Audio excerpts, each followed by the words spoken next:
I'm 59. Social media and smartphones have destroyed many people on different levels. As I reflect on my 59 years of life, I am struck by how much the world has changed, especially in the last 2 decades. Technology, particularly social media and smartphones, has brought remarkable conveniences and opportunities to connect. But it has also brought a wave of challenges that have left many people, especially the younger generations, struggling in ways we couldn't have imagined. For those of us in our later years, this technological shift is particularly striking. We grew up in a time when human interaction was face to face and distractions were fewer. Conversations were rich, deep, and meaningful. Now, I worry that the tools designed to bring us closer have, in many ways, done the opposite. Let me explain how social media and smartphones have eroded several layers of our humanity and why this matters deeply, especially for those of us in our golden years. If you enjoyed this video, give it a thumbs up. Don't forget to subscribe and turn on notifications so you never miss an update. 1. The erosion of real connection. There was a time, not so long ago, when human connection was the essence of our lives. We thrived on face-to-face interactions where every glance, every handshake, and every shared laugh carried meaning. We didn't need screens to connect. We had porches, dinner tables, and long walks where stories flowed naturally. In those moments, we felt a deep sense of belonging, a shared humanity that reminded us of the beauty of being together. Today, however, something fundamental has shifted. Social media and smartphones, while promising to keep us closer, have instead created a veneer of connection, a shallow replacement for the depth we once knew. A quick text message or a heart emoji on a photo is no substitute for the warmth of a real conversation. We see our grandchildren tapping away at screens, barely looking up when we ask about their day. Even our children, who once sat around our tables sharing stories, now seem too busy with their notifications and updates to linger in the moment. It's a strange and painful paradox. We have more ways to connect than ever before, yet the bonds between us feel thinner. What we used to build over shared experiences and heartfelt exchanges is now often reduced to fleeting interactions on a glowing screen. The very tools designed to unite us have, in many ways, pushed us further apart. For those of us who grew up in a world without these devices, the contrast is stark. We can still remember what it felt like to truly be present with someone, to see the light in their eyes as they shared a story, or to feel the weight of their silence when words weren't necessary. Those moments were real. They were the fabric of life, rich and textured with emotion and meaning. And yet now, it feels as though we're losing that richness. Think about how often we've seen younger generations and even our own peers engrossed in their phones during a family gathering. Instead of cherishing the rare opportunity to connect, they are scrolling through a feed filled with strangers' updates or answering trivial messages. What's lost in those moments isn't just time, it's the very essence of connection, the kind that nourishes the soul and gives life its meaning. But it isn't just the younger generations who are affected. We too can fall into the trap of letting technology replace real relationships. How many times have we sent a text instead of making a call, or browsed social media instead of inviting someone over for coffee? Slowly, without even realizing it, we start to adapt to this new norm, a norm where connection is easy but empty, fast but fleeting. The erosion of real connection doesn't just affect our relationships. It chips away at our sense of community, our trust in one another, and our understanding of what it means to truly belong. It's no wonder that loneliness is becoming an epidemic, even in a world where we're supposedly more connected than ever. We're surrounded by people online, yet so many of us feel profoundly alone. But it doesn't have to be this way. As elders, we have the power to preserve and nurture the kind of connection that truly matters. We know what it feels like to sit with someone in their pain, to celebrate their joys, and to simply be present. We can teach younger generations the value of these moments, not through lectures or criticism, but by living it ourselves, by putting down our phones, inviting people into our homes, and showing them the beauty of genuine, unhurried interaction. We can lead by example. In the end, the erosion of real connection isn't inevitable, it's a choice. We can let technology dictate how we interact with the world, or we can reclaim the depth and meaning that we know is possible.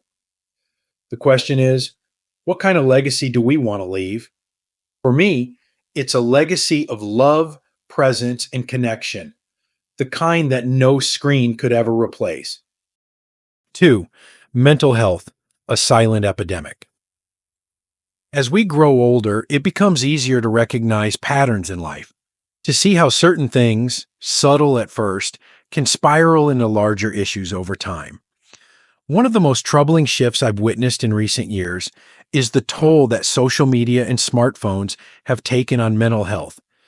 It's not the loud, obvious kind of damage, it's quiet, creeping, and insidious. A silent epidemic that often goes unnoticed until it's deeply entrenched in our lives. For younger generations, the effects are often immediate and overwhelming.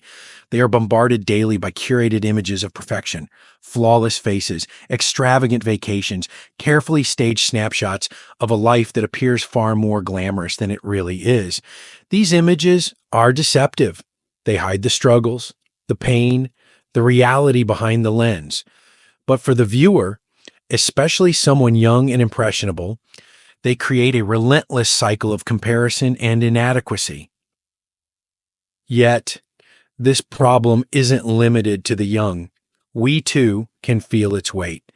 Even for those of us who didn't grow up with social media, it's easy to fall into its traps. How often have we seen friends or acquaintances post about their achievements, their vibrant families, or their travels, only to find ourselves questioning our own lives? Am I doing enough? Did I miss out on something important? These thoughts creep in, often unbidden, and they can take the joy out of what should be a fulfilling and reflective stage of life. This constant comparison is dangerous because it distorts reality. We start measuring our lives not by our own values, but by the carefully edited highlights of others. And that's not fair to ourselves or to the lives we've built. We've spent decades growing, learning, and experiencing the world in ways that no photograph or social media post could ever capture. But when we compare, we forget that richness. We forget that every wrinkle, every gray hair, every story has been earned through a life fully lived. What's more, the endless barrage of information from smartphones keeps us on edge. Every buzz, every notification, every breaking news alert demands our attention, pulling us away from the present moment. Over time, this constant state of distraction wears us down. It becomes harder to focus, harder to relax, harder to simply be. For older adults who may already be facing challenges like declining memory or increased stress, this digital overload can feel especially heavy. Perhaps the most troubling aspect of this epidemic is the loneliness it creates. Social media promises connection, but often delivers the opposite.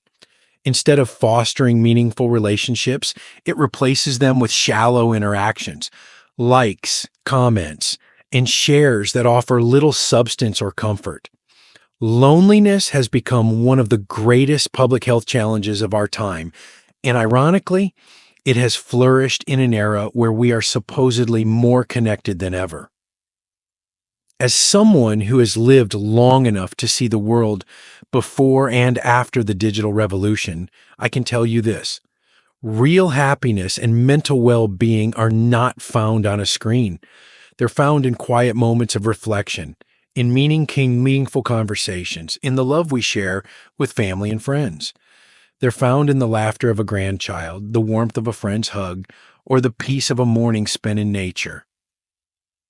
The silent epidemic of mental health challenges driven by social media and smartphones doesn't have to define us. We have the power to step back, to set boundaries, to reclaim our peace. It might mean turning off notifications, limiting time on social media, or simply choosing to spend more time doing the things that truly nourish our souls. For me, it means focusing on the relationships and experiences that bring joy and purpose to my life and encouraging others to do the same. We've lived through so much: wars, recessions, cultural revolutions. We've seen the best and worst of humanity. And through it all, we've learned that life's greatest treasures aren't found in comparison or distraction, but in presence and gratitude. Let's not let the noise of the digital world drown out what we know to be true, that our worth, our happiness, and our mental health are far too precious to be left in the hands of a smartphone. 3. The loss of time. Time is the one thing we can never get back. As we grow older, we feel its fleeting nature more keenly. Each sunrise, each moment with loved ones, each quiet evening feels like a treasure because we understand how precious they are. But in today's world, dominated by smartphones and social media, time slips through our fingers in ways that are harder to notice but no less devastating. Think about how often you've seen someone pick up their phone just for a minute only to look up an hour later, unsure where the time went. Social media is designed to keep us engaged, an endless stream of posts, videos, and updates that demand our attention and steal our hours. For younger people, this might seem harmless. They believe they have all the time in the world. But for us, in the later chapters of life, the cost is far greater. Our time is finite and every moment matters. Yet smartphones and social media pull us away from what's truly meaningful. They create an illusion of productivity and connection while distracting us from the deeper, richer experiences that define a life well lived. The hours spent scrolling could be spent connecting with a friend, reading a book, or simply sitting in the quiet peace of nature. The moments lost to screens are moments we'll never get back, moments that could have been filled with joy, reflection, and love. The loss of time isn't just about the hours, it's about the quality of those hours. Smartphones fragment our attention, making it harder to be fully present. Have you ever found yourself checking your phone during a family gathering, only to realize later that you missed the warmth of a conversation or the sparkle in a grandchild's eyes?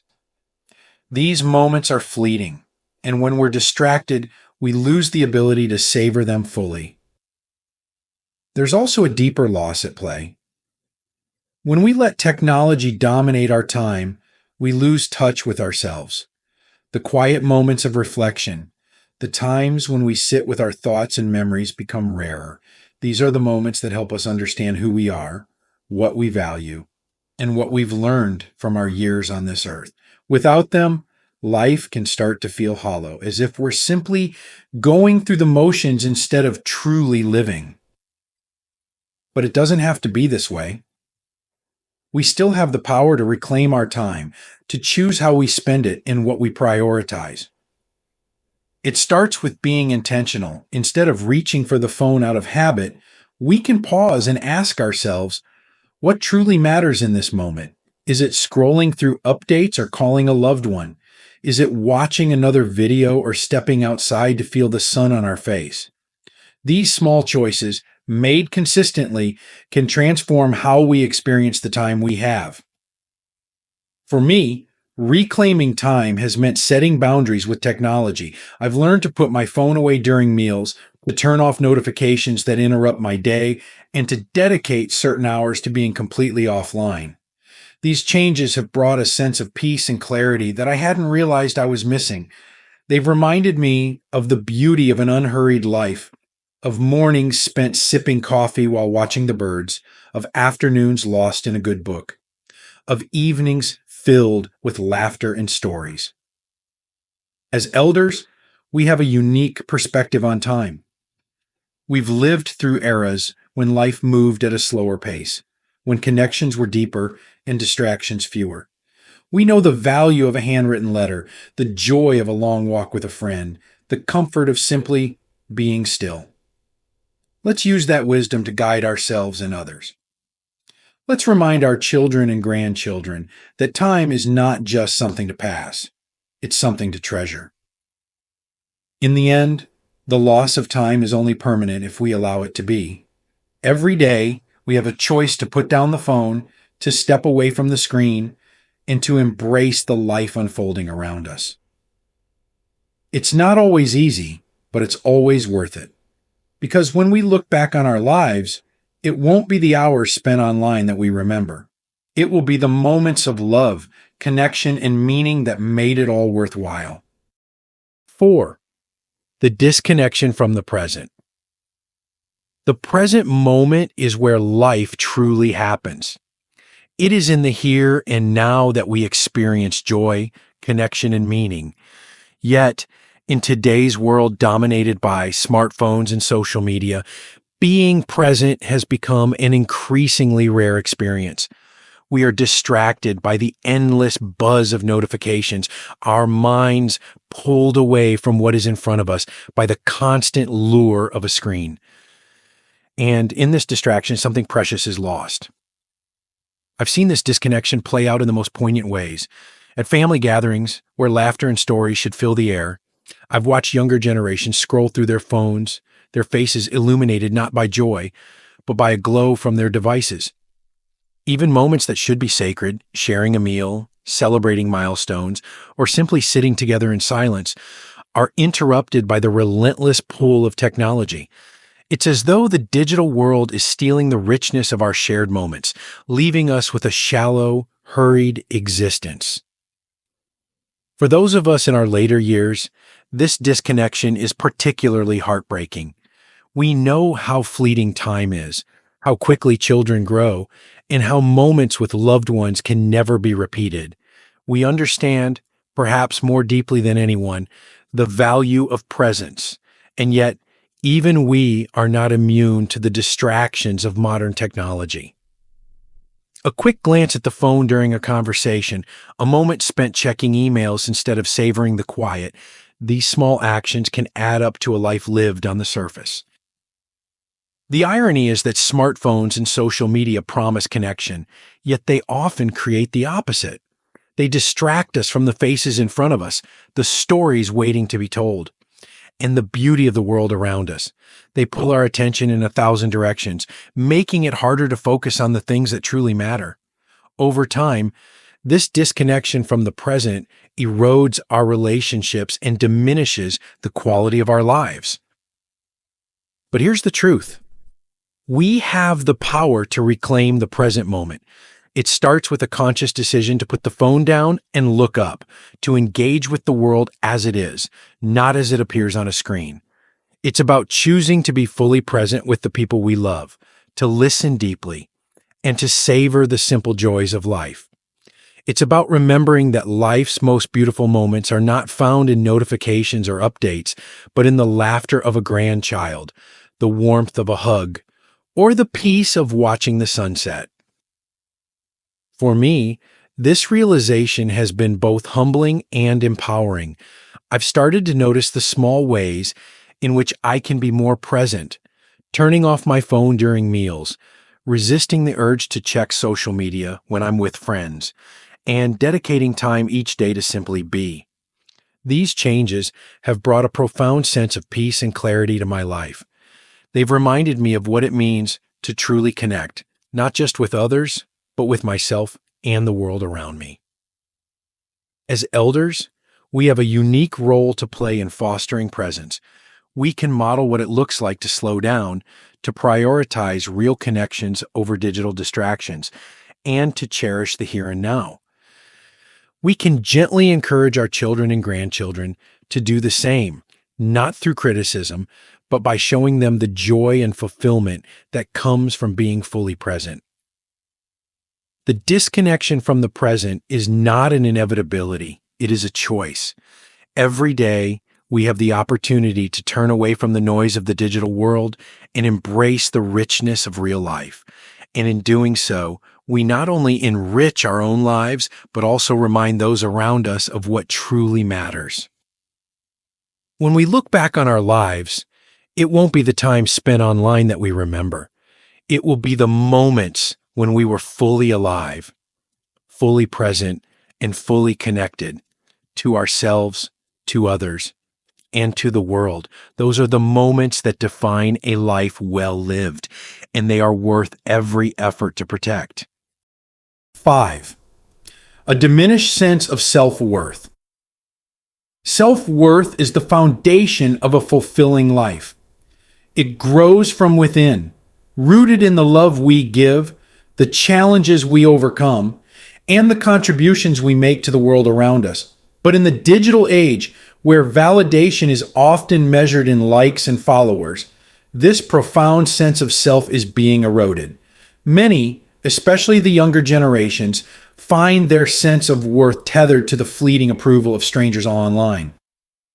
For those of us who've lived long enough to know life's deeper truths, this trend is troubling. Social media presents a curated version of reality, a world filled with perfect vacations, flawless appearances, and endless successes.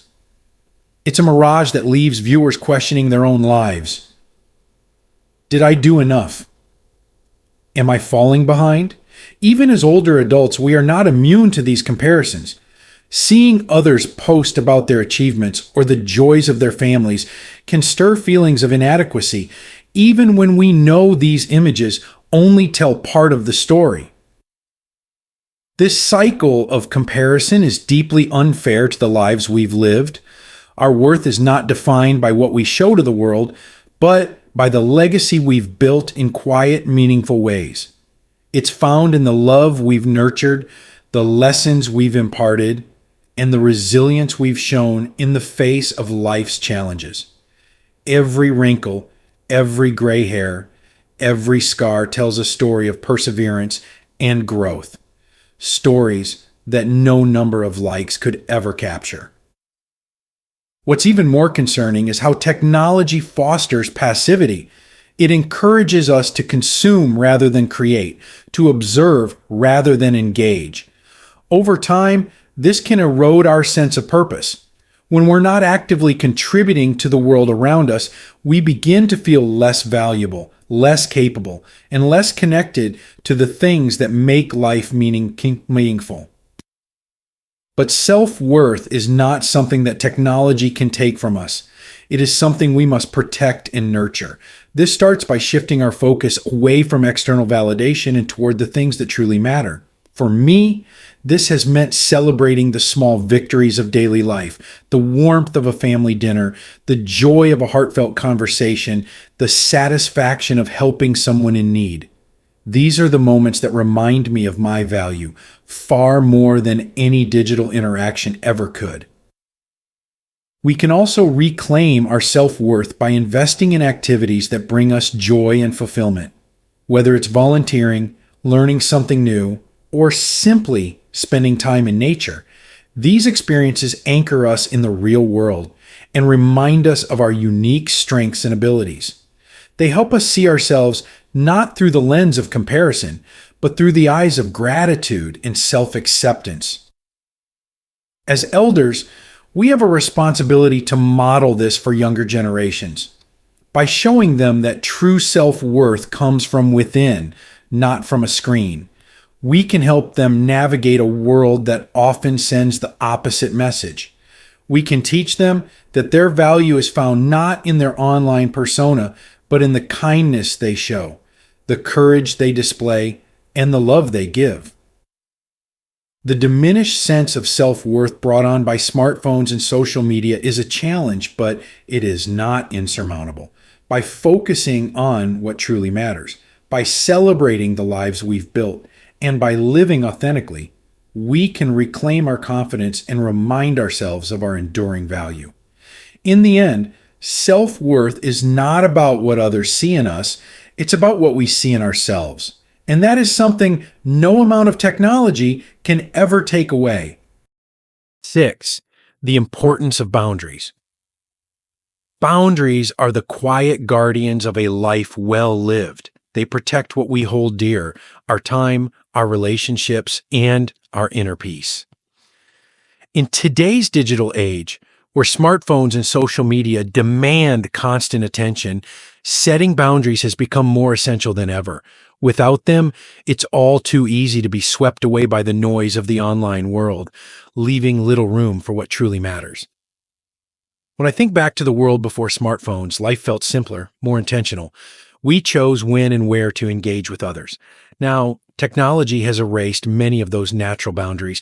The world intrudes at all hours through buzzing notifications, relentless emails, and the pull of endless scrolling.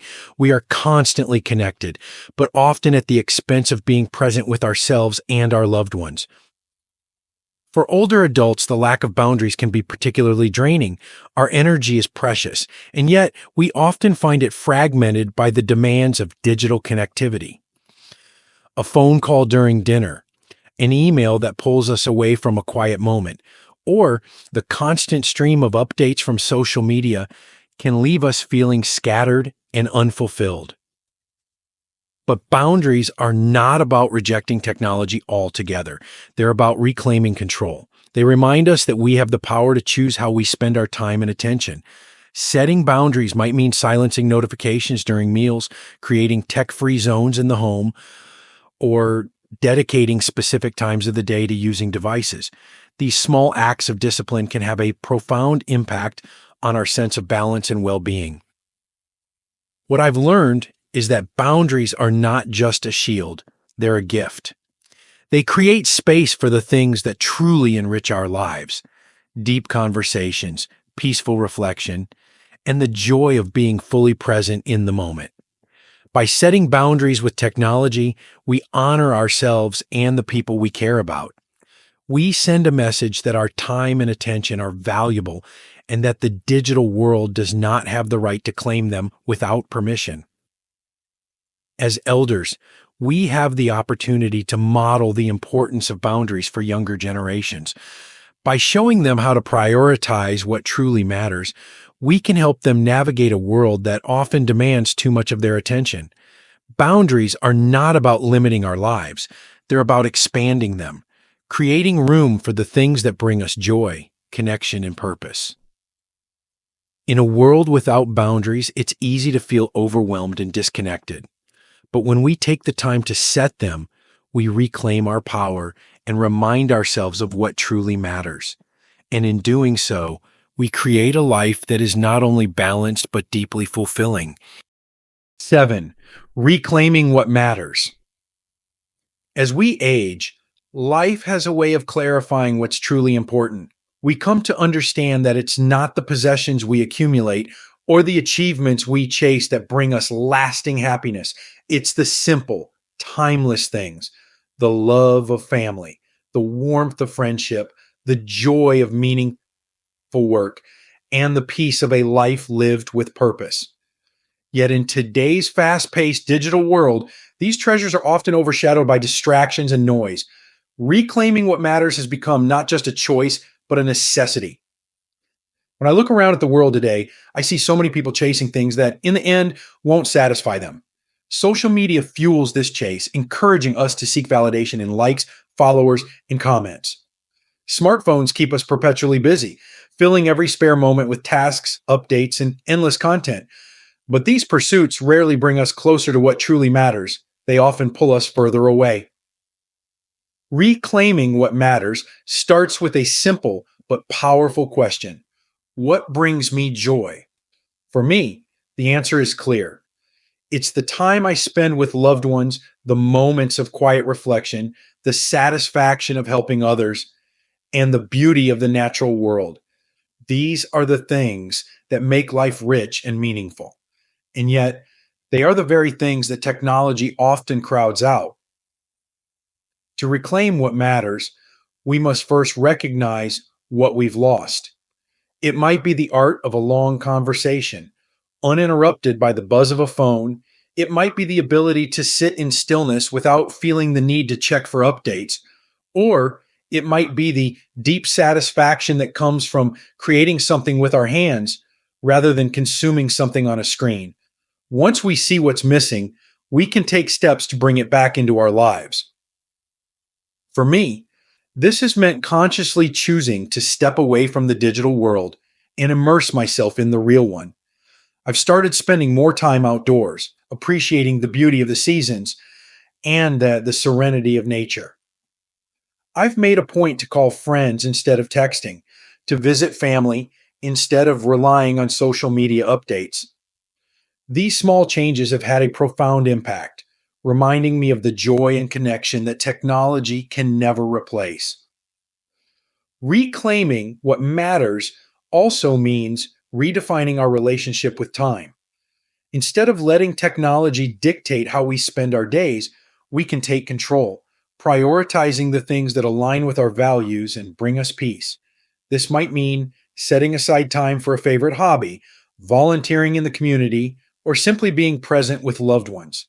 It's about choosing to fill our days with meaning rather than letting them slip away in distractions. As elders, we have the wisdom and perspective to lead this reclamation. We've seen what matters in life, and we can share that knowledge with those around us.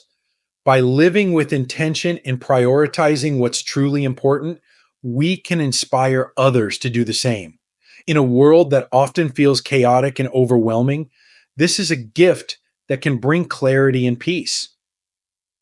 Reclaiming what matters is not about rejecting technology or the modern world. It's about using them as tools, not letting them become our masters. It's about remembering that our time on this earth is finite and choosing to spend it on the things that truly make life worth living. Because in the end, what matters most is not what we've done online, but the love, joy, and meaning we've created in the real world. A call to action. To my peers and those who've walked this earth even longer, let's not let technology diminish the rich, meaningful lives we've built. We've seen the world at its best and its worst. We know the value of a handwritten letter, a heartfelt conversation, or a shared cup of coffee. Let's use that wisdom to guide the younger generations and remind them of what truly matters. Social media and smartphones may have changed the world, but they don't have to change us. We can embrace the good they offer while rejecting the harm they bring. Let's choose connection over comparison, presence over distraction, and love over likes. In the end, what we leave behind isn't our digital footprint. It's the memories we create and the lives we touch. So let's live fully, love deeply, and remember what truly matters in this ever-changing world. These lessons are meant to inspire you to live fully and authentically. Now, I'd love to hear from you. Take a moment to reflect and share one thing you've learned and plan to apply in your own life. Let's support each other on this journey toward embracing these truths. If you enjoyed this video, please leave a comment with 1. If not, feel free to comment with 0. Your feedback means a lot to us. Don't forget to like, share, and subscribe to our YouTube channel for more content like this. Thank you for watching, and here's to living life on your own terms.